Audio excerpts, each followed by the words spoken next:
అందరికీ నమస్కారం అండి. ఈరోజు మనం ఎం వెంకటేశ్వరరావు గారు రచించిన నాణానికి మరోవైపు అనే ఓ చక్కటి కథను విందాం. ఇక కథలోకి వెళ్దాం.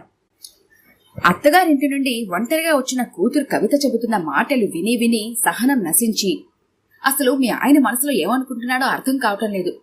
ప్రతి చిన్న విషయానికి భార్యని పుట్టింటికి తరమటం అతను దృష్టిలో మగతనం కాబోలు అన్నాడు ఆవేశంగా ఆఫీస్కెళ్లబోతున్న నారాయణమూర్తి. కొంచెం ఆవేశం తగ్గించండి. రోలుకి ఒక పక్కనే దరువు, మధ్యలకి ఇరుపక్కల దరువు అన్నట్టుంది మన అమ్మాయి పరిస్థితి అంది నారాయణమూర్తి భార్య గాయత్రి.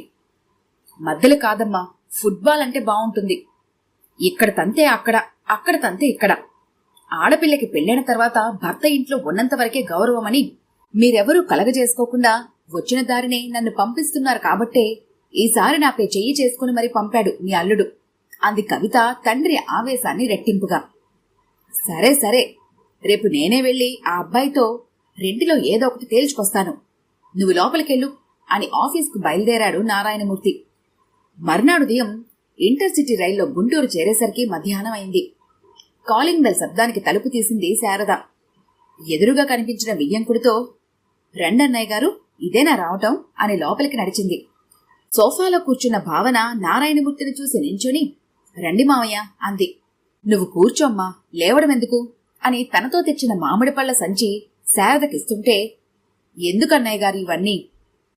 ఏమున్నాయిలేమ్మా, పళ్లేగా తీసుకుని లోపల పెట్టిన శారద, వదినగారు కవిత బావున్నారా?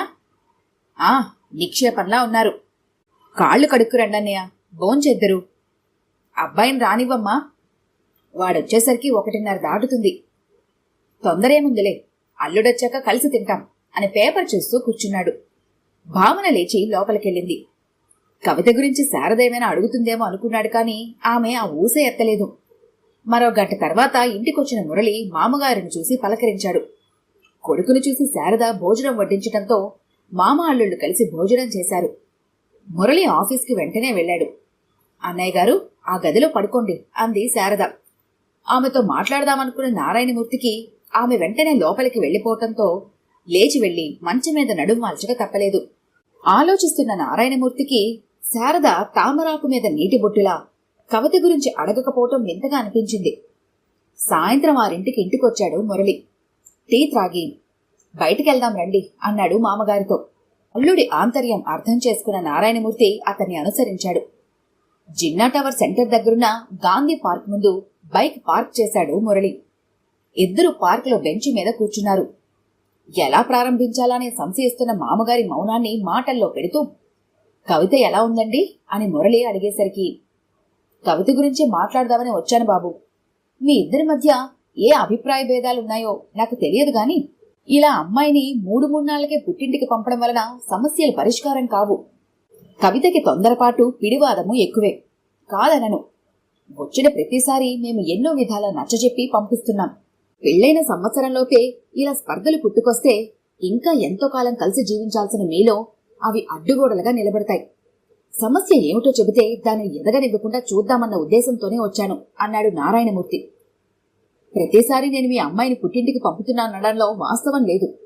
కాని ఈసారి నేనే పంపాను. ఆమెను అలా పంపడం నాకు ఇష్టం లేదు. అయినా తప్పలేదు. మా పెళ్లైన 2 నెలలకే రోడ్ యాక్సిడెంట్లో భర్తని కోల్పోయిన మా అక్క భావన ఇంటికి రావటం మీకు తెలిసిందే.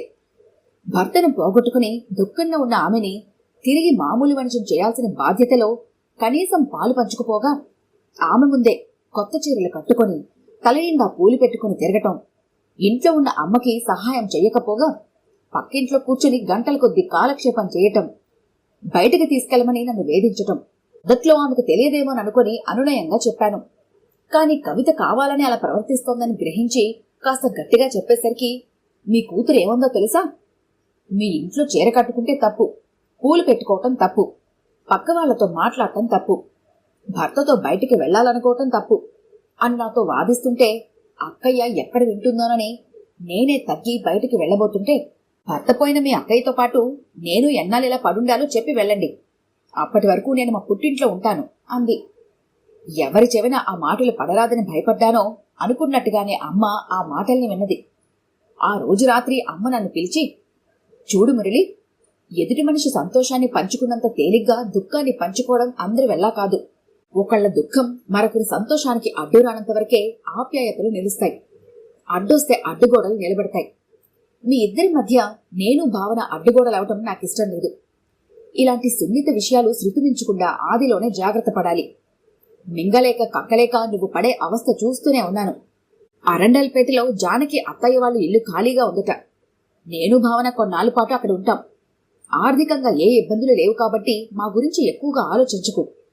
మీ ఇద్దరూ ఆనందంగా ఉండటమే నాకు కావాల్సింది. కవితని బాగా చూసుకో. వచ్చేవారం నేను భావన వెళ్తున్నాం అనేసరికి అమ్మకి ఏం బదులు చెప్పాలో తెలియక లేచొచ్చాను. ఆ రోజు రాత్రి కవితతో అమ్మ చెప్పిందంతా చెప్పాను. విని మౌనంగా కూర్చుంటే, చూడు కవిత, బాల్యంలోనే తండ్రిని కోల్పోయిన మా ఇద్దరి కోసం అమ్మ అహర్నిశలు శ్రమించి ఇంత వాళ్ళని చేసింది. చిన్న వయసులోనే భర్తను కోల్పోవటం అక్కపాలిట శాపంలా మారి ఇంటికొచ్చింది. దుఃఖంలో ఉన్న ఆమెకి అండగా ఉండి మళ్లీ ఆమెకు జీవితాన్ని ఏర్పరచాల్సిన మనం కారణంగా మారి వాళ్లు వెళ్లిపోతామంటే చూస్తూ ఊరుకోవటం సమంజసమా? మన ఇద్దరి సంతోషాన్ని కొన్నాళ్ళ పాటు 4 గోడల మధ్య పంచుకుందాం. నిన్ను నేను అర్థం చేసుకోగలను. పగలంతా ఇంట్లో ఉండటం కష్టం అనిపిస్తే జాబ్ చెయ్యి. నా ఫ్రెండ్స్ ట్యుటోరియల్ కాలేజీ నడుపుతున్నాడు, అందులో జాబ్ చెయ్యి అని అనునయంగా చెబితే మీ కూతురిచ్చిన బదులు ఇది. మా నాన్న మీరు అడగకపోయినా ₹1,00,000 కట్నం ఇచ్చి ఘనంగా పెళ్లి చేసింది మీతో సుఖపడతానని గాని, పగలంతా ఉద్యోగం చేసి రాత్రిళ్లు మరబొమ్మలా యాంత్రిక జీవనం గడపడానికి కాదు. సుఖం సంతోషం లేకుండా కూపస్తు మండూకంలా పడుండటం నా వల్ల కాదు. నేను రేపే మా ఇంటికెళ్తున్నాను అంది మొండిగా. ఆపై ఇద్దరి మధ్య వాగ్యుద్ధం పెరిగి పెద్దదై నా సహనానికి పరాకాష్ఠగా ఆమెపై చెయ్యి చేసుకునే వరకు తీసుకెళ్ళింది. ఆ మర్నాడే కవిత మీ ఇంటికొచ్చింది. ఇప్పుడు చెప్పండి, నా తప్పేమిటో? సంవత్సరం క్రితం నా జీవితంలోకి వచ్చిన మీ కూతురి కోసం నా వాళ్ళని వదులుకోమంటారా? నన్ను కన్న తల్లిని, చిన్నతనం నుండి కలిసి పెరిగిన అక్కయ్యని ఇవాళ కష్టంలో ఉంటే ఆదుకోకుండా నా సంతోషం కోసం స్వార్థపరుడిగా మారలేను. ఒకవేళ నన్ను ₹1,00,000 కొనుక్కున్నట్టుగా మీ అమ్మాయి భావిస్తే ఆ డబ్బు మీ కూతురి పేరుతో బ్యాంకులో డిపాజిట్ చేశాను. మీరు నిరభ్యంతరంగా తీసుకెళ్లొచ్చు. నాతో పాటు నా వాళ్ళని ఆదరించగల పరిపక్వత వచ్చినప్పుడే కవిత నాతో సుఖజీవనం సాగించగలదు. ఆమె మీద నాకెటువంటి కోపమూ లేదు. ఆమె కోరుకునే సంతోషం మీ ఇంటి దగ్గర దొరుకుతుంటే అక్కడే ఉండనివ్వండి. కామాలు సుల్స్టప్లు లేకుండా మాట్లాడిన మురళివైపు అచేతనంగా చూస్తున్న నారాయణమూర్తి మాటలు పెగల్లేదు. ఏవేవో ఊహించుకుని నిన్ను అపార్థం చేసుకున్నందుకు ఏమీ అనుకోకు బాబు అని అల్లుడు చేతులు పట్టుకున్నాడు. మర్నాడు మధ్యాహ్నానికి ఇల్లు చేరిన నారాయణమూర్తి భోంచేసి పడుకున్నాడు. సాయంత్రమైన అత్తగారింటి విషయాలేవి తండ్రి చెప్పకపోయేసరికి కవితలో కంగారు అధికమై తల్లితో అడిగించింది. నారాయణమూర్తి భార్యను విసుక్కోవటంతో మౌనంగా కూర్చుంది. టైం 6 దాటుతుండగా లోపల ఉన్న భార్యతో, గాయత్రి, త్వరగా తయారవ్వు. జింఖానా గ్రౌండ్స్ లో చిన్నజీయర్ స్వామి తిరుప్పావి చెబుతున్నారు, వెళ్దాం అన్నాడు. కవిత కూడా తల్లితో పాటు తయారైంది. కూతుర్ని చూసిన నారాయణమూర్తి, స్కూటర్ మీద ముగ్గురం ఎలా వెళ్తాం కవిత? నువ్వింట్లో ఉండు, మేం వెళ్ళొస్తాం అన్నాడు. మ్రాన్పడిన కవిత మనసు ఆలోచనలు పరిభ్రమిస్తుంటే తలుపులు మూసి యాంత్రికంగా టీవీ ముందు కూర్చుంది. మర్నాడు ఆఫీస్కెళ్లిన నారాయణమూర్తి గంటలో తిరిగి రావటంతో తల్లి కూతుళ్లు ఆశ్చర్యపోయారు.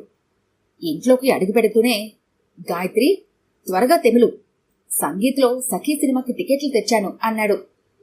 కవిత, నువ్వు చీర మార్చుకుని రెడీ అవ్వు అంది గాయత్రి. 2 టికెట్లే దొరికాయి, ముగ్గురం ఎలా వెళ్తాం అని నారాయణమూర్తి అనేసరికి, అయితే మీ తండ్రి కూతుళ్ళు వెళ్ళి రండి అంది గాయత్రి. అది భార్యాభర్తలు కలిసి చూడాల్సిన సినిమా, త్వరగా నువ్వు తెములు. నారాయణమూర్తి విసుగ్గా అనేసరికి తండ్రి ఆంతర్యం అర్థం చేసుకున్న కవిత, అమ్మా, నాకు తలనొప్పిగా ఉంది, మీరిద్దరూ వెళ్ళిరండి అనడంతో ఆపై భార్యని మాట్లాడనివ్వకుండా బయలుదేరదీశాడు నారాయణమూర్తి. ఇంట్లో కూర్చున్న కవితకి ఒంటరితనం వెంటాడుతున్నట్టు అనిపించింది. అత్తగారు భర్త తన మీద తండ్రికి ఏదో చెప్పుంటారేమోనన్నది ఆమె ఆలోచన. ఏం చెయ్యాలన్నా మనసు నిలకడ కుదరటం లేదు. చదువుతున్న పుస్తకంలో అక్షరాలన్నీ అలికినట్టు కనిపిస్తున్నాయి. టీవీ చూడాలనిపించటం లేదు. సాయంత్రం వరకు పళ్ల బిగువున ఒంటరితనాన్ని భరించింది. సినిమా నుండి 6ంటికి వస్తారనుకున్న తల్లి తండ్రి 8 అవుతున్నా రాలేదు. ఏం చేయాలో తోచక పక్కింటికెళ్ళింది. పక్కింటావిడ కవితని భర్త గురించి, అత్తగారి గురించి గుచ్చిగుచ్చి ఆరాలు తీయటం మొదలుపెట్టేసరికి కూర్చోలేక ఇంటికొచ్చేసింది. ఏ పని మీద ఏకాగ్రత కుదరటం లేదు. ఎప్పుడూ కవిత కవిత అని వెంటబడి పలకరించే తండ్రి 2 రోజులుగా మౌనంగా ఉండటం దుర్భరంగా ఉంది. రాత్రి 10:30కి ఇంటికొచ్చిన తల్లి తండ్రిని చూసేసరికి క్షణంలో పెరిగిన కోపపు డిగ్రీ తండ్రి మొహంలోని సీరియస్నెస్ చూసి మౌనంగా దిగిపోయింది. తన కోపాన్ని ప్రదర్శించే అవకాశం ఇవ్వకుండా స్నానం చేసొచ్చి, తండ్రి, కవిత త్వరగా భోజనం వడ్డించమ్మా, ఆకలి దంచేస్తోంది అన్నాడు. అప్పుడు గాని కవితకి జ్ఞప్తికి రాలేదు, ఇంట్లోనే ఉన్నా కనీసం వంట కూడా చేయలేదని. వేగంగా లోపలికెళ్లి తల్లికి విషయం చెప్పింది. ఆ మాత్రం తెలియదా కవిత? ఆయన వద్దంటున్నా వినకుండా తిరుప్పావే విందామని నేనే తీసుకెళ్లాను. నువ్వు వంట చేస్తావని చెబితే నీ కూతురికి అంత బాధ్యత కూడానా అని ఆయన అన్నట్టుగానే నువ్వు చేశావు. అసలే ఆయన ఆకలికి ఆగలేరని తెలుసు కదా. పెళ్ళై కాపురానికి వెళ్ళాక కూడా చిన్న చిన్న బాధ్యతలు ఎవరొచ్చి నేర్పుతారు అంది గాయత్రి అసహనంగా. మౌనంగా గదిలోకెళ్లి మంచం మీద పడుకున్న కవితకి తల్లి మాటలు ఎక్కడో గుచ్చుకున్నట్టు అనిపించాయి. ఇంట్లో పని చెయ్యమని, వంట చేయమని పొరుమాయించి బయటకెళ్తున్న తల్లిదండ్రి రోజులో తనతో మాట్లాడే మాటలు రాను వేళ్ల మీద లెక్కించేవిగా మారాయి.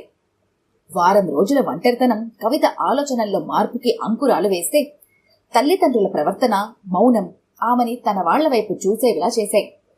భర్త అనునయం, అత్తగారి ఆప్యాయత, ఆడపడుచు సౌమ్యం కళ్ల ముందు కదులుతుంటే, వాళ్లతో తనెలా ప్రవర్తించిందో ఒక్కొక్కటిగా గుర్తొస్తుంటే, ఆమెలో పేరుకున్న అహం ఆర్ద్రతగా మారి, కన్నీళ్లుగా మారి చెంపలు దిగసాగింది. ఆమె అభిజాత్యం భర్త చాటన ఉన్నంతవరకే. భర్త చాటైతే పుట్టినిల్లైన పరాయిల్లే అని తెలుసుకున్న కవిత కన్నీళ్లు తుడుచుకుని హాల్లో కూర్చున్న పేపర్ చూస్తున్న తండ్రి దగ్గరికెళ్లి, నాన్నా అంది. చెప్పమ్మా అన్నాడు పేపర్లోంచి తలెత్తకుండానే. రేపు నేను మా ఇంటికి వెళ్తాను. రేపుదయం ఇంటర్సిటీ ట్రైన్ ఎక్కించండి. అలానే అన్నాడు నారాయణమూర్తి ముక్తసరిగా. మర్నాడుదయం ట్రైన్లో కూర్చున్న కవితతో, ఈ వారం రోజులు నీతో కఠినంగా ఉన్నందుకు ఏమీ మనసులో పెట్టుకోకు. ఇన్నాళ్ళు నువ్వక్కడ గొడవపడి వచ్చినప్పుడల్లా మేం మాలదే తప్పనుకొని ఎంతగా సర్ది చెప్పి పంపినా నువ్వు అర్థం చేసుకోలేకపోయావు. అనుభవంలోకి వచ్చేసరికి నువ్వు నీ స్థానం ఎక్కడో తెలుసుకున్నావు. నీలో వచ్చిన ఈ మార్పుతో అసలైన ఒంటరితనం అనుభవిస్తున్న మీ ఆడపడుచు భావన భవిష్యత్తుకి కొత్త పునాదులు వేయడంలో మురళికి సహకరించు అన్నాడు నారాయణమూర్తి.